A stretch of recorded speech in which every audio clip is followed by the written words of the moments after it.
From the library of the New York Stock Exchange, at the corner of Wall and Broad Streets in New York City, you're inside the Ice House, our podcast from Intercontinental Exchange on markets, leadership, and vision in global business. The dream drivers that have made the NYSE an indispensable institution for global growth for more than 225 years. Each week, we feature stories of those who hatch plans, create jobs, and harness the engine of capitalism. Right here, right now, at the NYSE and at ICE's 12 exchanges and 7 clearinghouses around the world. Now here's your host, Josh King, Head of Communications at Intercontinental Exchange. Drivers, start your engines. A milestone week at the Daytona 500 this week as GoDaddy driver Danica Patrick, the lone woman on the starting grid, stowed her steering wheel after 5.5 years on the circuit. That, along with the emergence of young guns like Chase Elliott, Alex Bowman, Austin Dillon, and Darrell Wallace Jr. on the Monster Energy NASCAR Cup Series. As it turned out, Dillon and Wallace finished 1-2 at the 60th running of America's race.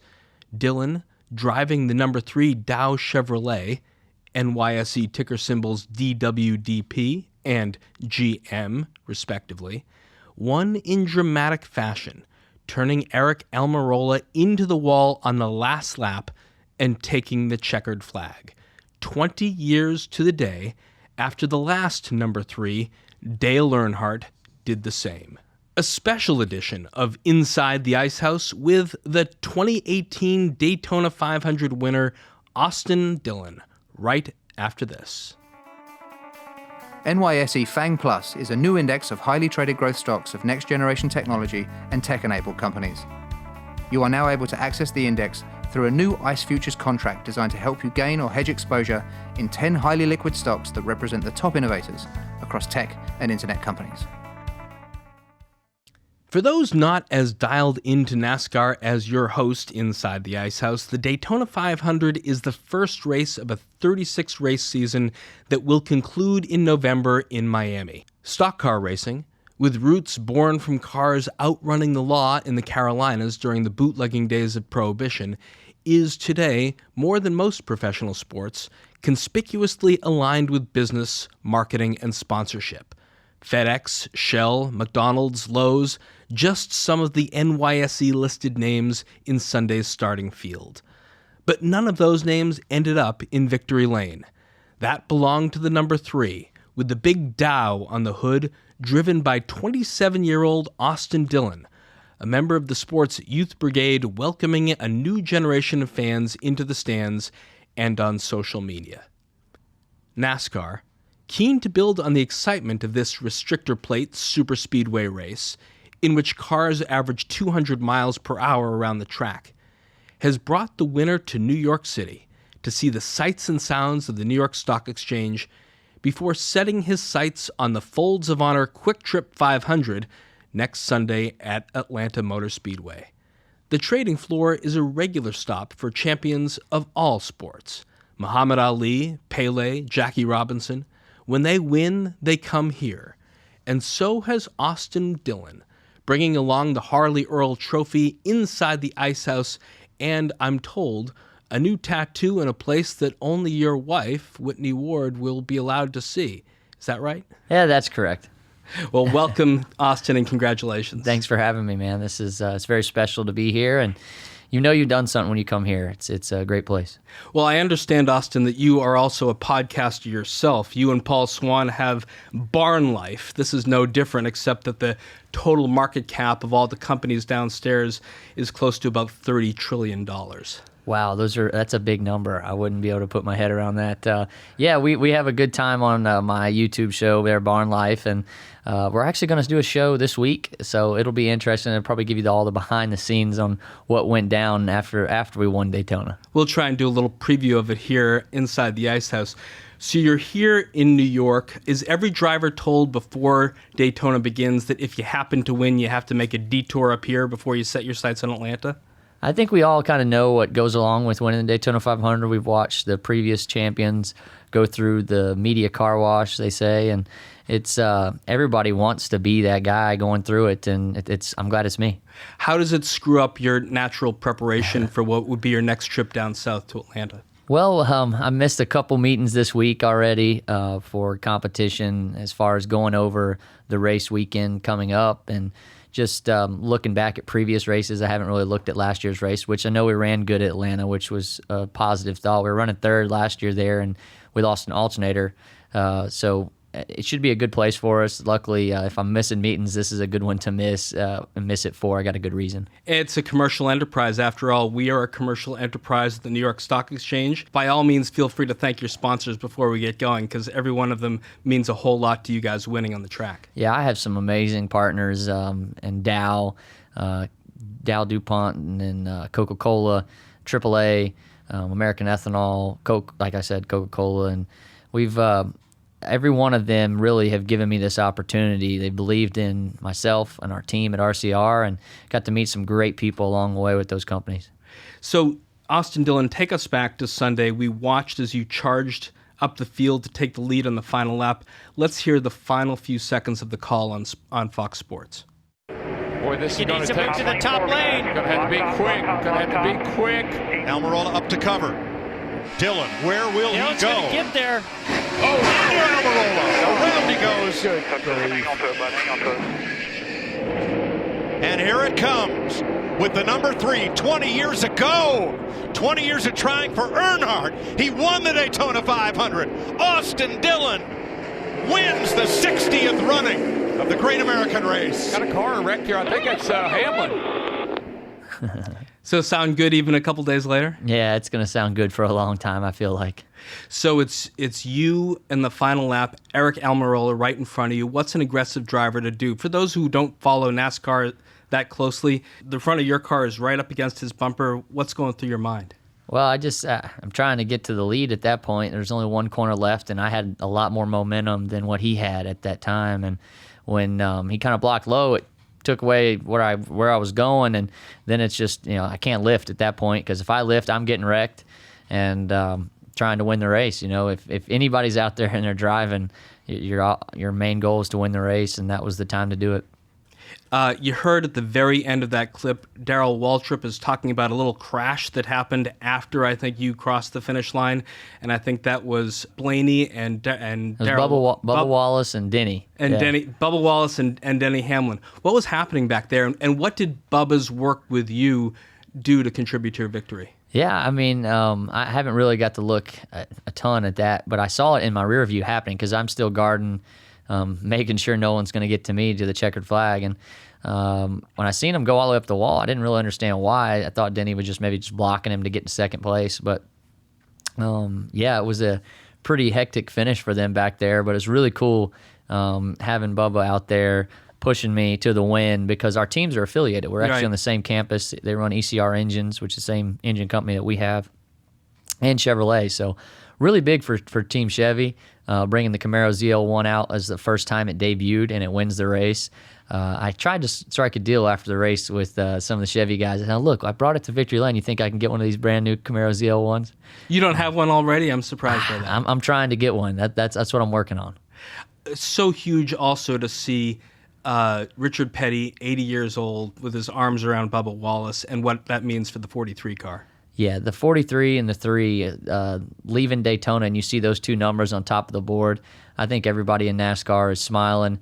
It's a historical sport with a lot of family ties, and we're growing. It's a great time to become a NASCAR fan, because we've got a lot of young guys out there and different personalities, and everyone's hungry. And that's what kind of made this sport, was guys fighting for wins and giving it their all each and every weekend. Listening to communications between you and your crew during the race, it sounded like your handling wasn't great at the beginning of the race. How did you get that straightened out? Oh, man, I tell you what, this is one of the best interviews I've had. You know your stuff. This is great. the car was handling awful, truthfully. We were really loose in the pack, and we made a couple really good adjustments to get me comfortable where I could drive up in there, stay in the gas, and keep it going, the momentum going. So by the middle part of the race, I knew we had a good car. It always had speed. It just didn't have the handling. It was kind of a handful. So we played a chess game there at the beginning, just trying to stay out of the wrecks. We knew if we could stay on the lead lap, miss wrecks, our odds just going to get better. So that big one happened at the end of the first stage, another one in the second.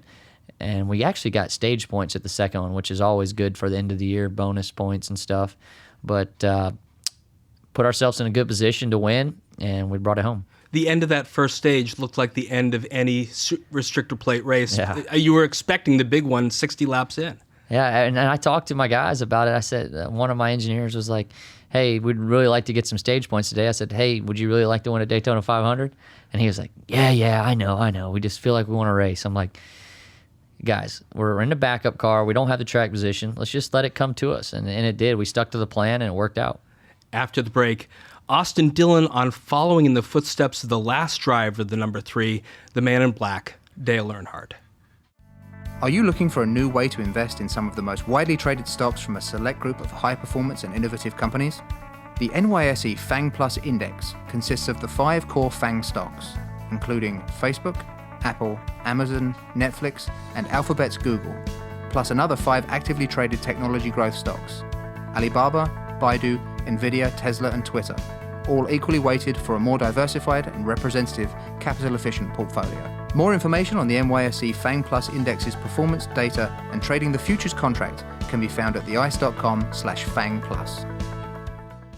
Back now with Austin Dillon, the 2018 Daytona 500 champion and driver of the number 3 Chevrolet for Richard Childress Racing. We mentioned earlier, Austin, you're a podcaster, and a podcast is just one way to get millennials into the sport. Mark Thompson started in the 66 Ford today at Daytona. He is 66 years old. Why is it so important to bring a new generation of drivers into the sport? Well, the diversity part of bringing in new fans, we want to really appeal to the youth out there. It's a family sport, and it starts from families bringing their kids to the track and meeting drivers. And I think that's something NASCAR does a really good job of. Like, I'm a huge sports fan myself. I go to other sporting events, NBA, NFL, whatever it may be. But you can't get the access to those sports like you can at a NASCAR race. I mean, the passes that you can be, heck, people have stood beside me during the national anthem. I mean, right arm's length away, and you're down there amongst fans and getting to see drivers during autograph sessions throughout the weekend. It's just it's a family sport, and I think we have a lot to offer right now with the youth in our sport. In their off hours, Austin, those of us who followed NASCAR for a while would expect to see NASCAR drivers out on the river fishing or out in the bushes doing hunting. What we see of you is either the Hoop Group or the Dillon Brothers 3-on-3 basketball tournament. Again, how do you get turned on to basketball when so much of your sport has a legacy toward other sort of more field sports like hunting and fishing? Yeah, well, I'm a huge outdoorsman too. I love to hunt. I go hunting during the off season some, but basketball is just fun to stay in shape. I like running. You know, Jimmy Johnson loves running. I haven't figured out how to really love exercising, but basketball seems to be a good one for me because I can run all day when I'm playing something to try and win something. So we play a competitive basketball league there at Denny Hamlin's house with a bunch of other drivers, and we have a lot of fun. I'm beginning to talk about it more and more in our show, and hopefully I'm trying to get footage of it because it's hilarious. You know, we're not the best basketball players, but we get after it. Is Denny still going to open up the court given the last lap wreck from last week? Oh man, that's a good conversation to have. But they are playing tonight. I've got the text that they're doing a pickup game tonight. So I told them I was going to be too busy hanging out with my Daytona 500 trophy. Obviously, a lot of emotion this Sunday at Daytona, Austin.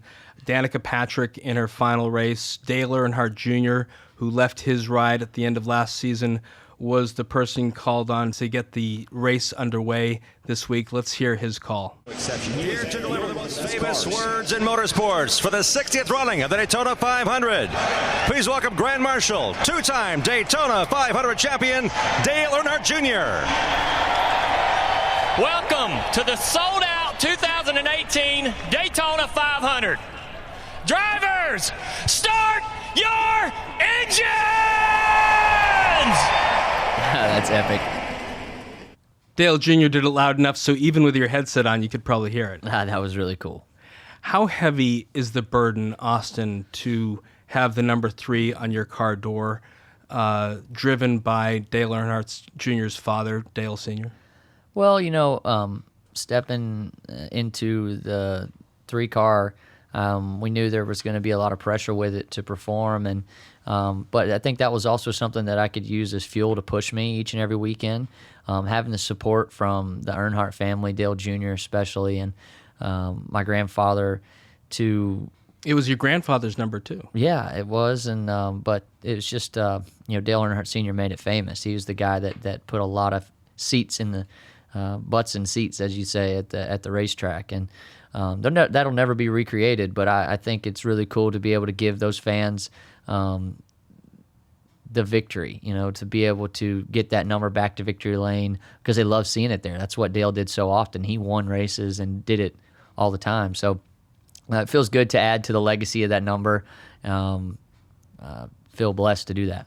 You were born in 1990, I think, so that makes you 8 or 9 years old when Dale Sr. won that 98 Daytona 500. What are your memories of that? Oh, wow. I was hanging out with my brother in the infield, and we were probably playing with die-cast cars, hanging out, and I remember getting scooped up by my mom and my grandmother, and they're almost like in tears, emotional, and we're like, what's going on, And we get taken to victory lane, and everybody's just celebrating this huge win. And little did I know it was the biggest win in Dale's career because he searched for that Daytona 500 for so long, and he was able to get it and accomplish it.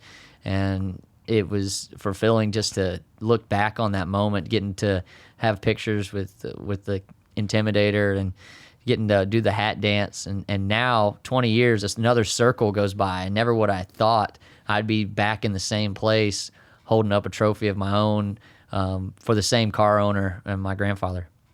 Austin, this is a family business for certain, but it is a business. You are sipping a Coca-Cola Classic as we speak. Let's hear your grandfather, Richard Childress, at that post-race press conference on Sunday. It's incredible, to come back 20 years later after Dale's great victory here and to be able to celebrate it 20 years later with my grandson in the number 3 car. It's just a storybook tale, and I couldn't be prouder of him, his race team, and the Earnhardt family I called them about running Kelly and Dale Jr. running the 3, and they supported us all the way. So, and for all the number 3 fans that stuck with us and pulled for Austin, it's just I'm speechless, I guess. All of us have relationships with our grandparents, but what are you thinking at that moment? And when you finally have a chance to get back to North Carolina late on Sunday night, does the family have a chance to reflect on what this all means? Yeah, I haven't had a chance to really reflect on it, but for me, it's fulfilling, and I wanted to deliver something to him because he's just delivered to me above and beyond what I ever could give him back. And this one feels like I did a pretty good job of giving him something that he loves. I mean, he loves Daytona, even though it took so much from him. There's something about that place he loves coming back to, and to give him another Daytona 500 trophy and put him on top of the sport again, it definitely feels great. We made a little joke at the top of the show about the hat dance you have to do to show off your sponsors, but with Dow, which has been listed here at the New York Stock Exchange since 1922, and your other sponsors, Coca-Cola, AAA, Monster Energy, Chevrolet, the companies that mean so much to NASCAR, without them, you guys are hanging out in a garage with a bunch of wrenches. What does it mean? What's your relationship with your sponsors throughout the year and the off-season to create that mutually beneficial relationship? Well, I think it's really special that NASCAR hosts almost half of Fortune 100 companies, which is a big number. It shows what our sport's capable of doing and how we can deliver to these businesses. And I think we do it better than any other sport, truthfully. And without them, we wouldn't be able to do what we do. And just like I love seeing out there every weekend the military men and women. Same kind of concept as I wouldn't be able to celebrate this freedom I have in this country without those guys. So it's always cool seeing the patriotism out at a NASCAR race, along with these businesses that have run this country. I know that the new charter deal doesn't allow the disclosure of the purse numbers to the drivers and how much they make for winning a race, but if the past is any guide, I think the last time it was known, the winner of the Daytona 500 got about $1.5 million for their first place finish.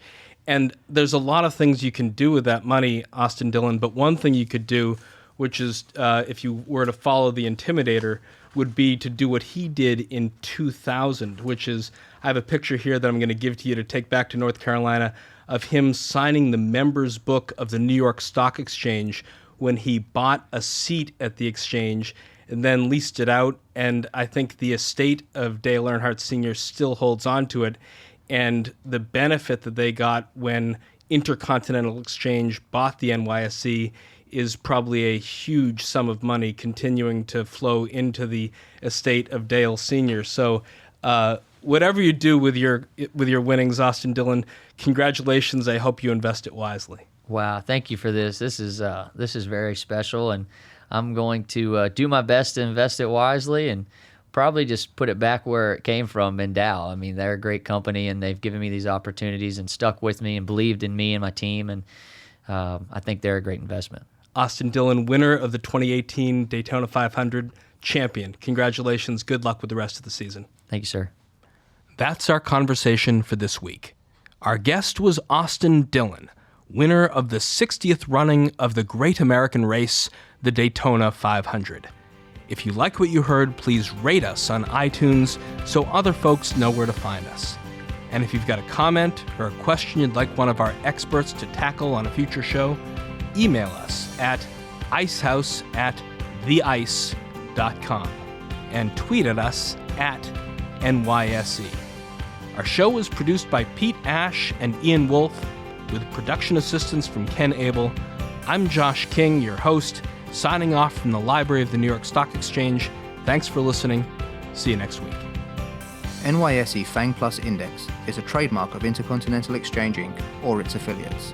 Facebook, Apple, Amazon, Netflix, Alphabet's Google, Alibaba, Baidu, Nvidia, Tesla, and Twitter are all registered trademarks of their respective owners. None of the foregoing entities are affiliated with, endorsed by, or sponsored by Intercontinental Exchange Inc. or any of its subsidiaries or affiliates. The inclusion of the entity names in our podcast does not evidence a relationship with those entities in connection with the NYSE FANG Plus Index, nor does it constitute an endorsement by those entities of the index or NYSE. Information contained in this podcast was obtained in part from publicly available sources and not independently verified. Neither ICE nor its affiliates make any representations or warranties, express or implied, as to the accuracy or completeness of this information, and do not sponsor, approve, or endorse any of the content herein, all of which is presented solely for informational and educational purposes. Nothing herein constitutes an offer to sell or a solicitation of an offer to buy any security or recommendation of any security or trading practice.